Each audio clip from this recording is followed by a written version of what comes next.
Congress, like the country, of course, is divided over the issue of gun control. Democrat Donna Edwards of Maryland thinks it's time to talk about the issue of mental competence, while Republican Michael Grimm, who's a former Marine and FBI special agent, has a better idea than greater restrictions. Representative Edwards, with all due respect, let me take the man first. What's your plan? What's your plan?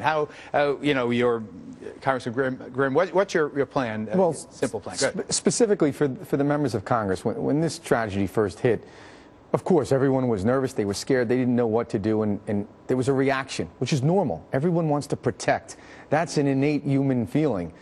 But I ask that everyone just take a step back first. First, I think that we mourn and we pray, and then we assess and evaluate.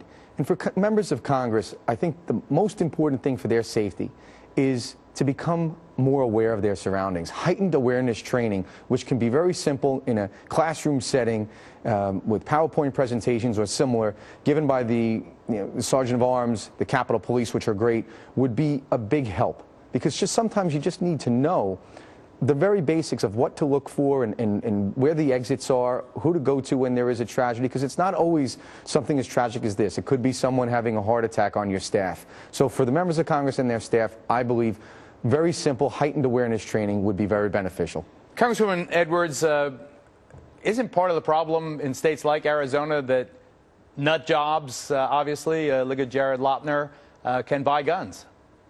Well, I think that is an issue. I would like to see us look at the steps along the way where appropriate people in the system, whether they were the military recruiters or people at the community college or others in the community, might have had an opportunity to identify him as somebody who should be examined, looked at before he was allowed to purchase or possess a weapon.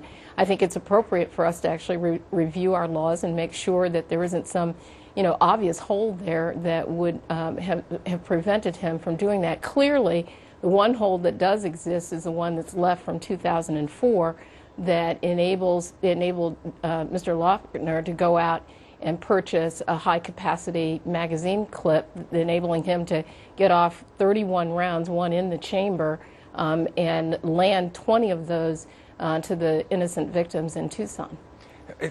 Congressman Grimm, as a former military man and FBI, what's the purpose of an extended magazine but to wreak havoc? What else could you use it for? Well, here's one of the other... Shooting 31 ducks? Sure. I understand that argument completely, but here's the other side of the coin. When you have a madman like this or someone that is trained, it's just as simple for them to take two magazines and tape them together like they do in the military quite often. And literally, if they practice, in less than a second, they will change out that clip. And it's going to be just as dangerous. What we really need to be focusing on is how to prevent these things from happening at all. This is a lunatic. This is someone, sociopath, psychopath. But cops don't carry extended magazines. Right. So the cops are now going to be outgunned the way they were when the crooks started using Uzis. No, I agree. That's what I'm saying. But again, there is no way to make everyone 100% safe. It's one of the first things you learn when you become a law enforcement officer. After going through all that training, they remind you that no matter how well trained you are, even though you're wearing a vest, even though you carry a weapon, you are always vulnerable. When you're in the eye of the public, you're vulnerable. And it could be a gun, it could be a knife, it could be any... look at the prison system. Most people don't get guns into prison, yet people are killed every day in prison. It's awfully true. Congresswoman Edwards, briefly, because I'm almost out of time here, you don't have any reasonable expectation that Congress will reform gun laws given the current climate, do you? Well, I think it's actually important for us to engage in the discussion, in the debate. And so I'm looking forward to the introduction of Carolyn McCarthy's bill on these high-capacity magazines. That was part of the law in 2004, and I think it's appropriate for us to revisit that.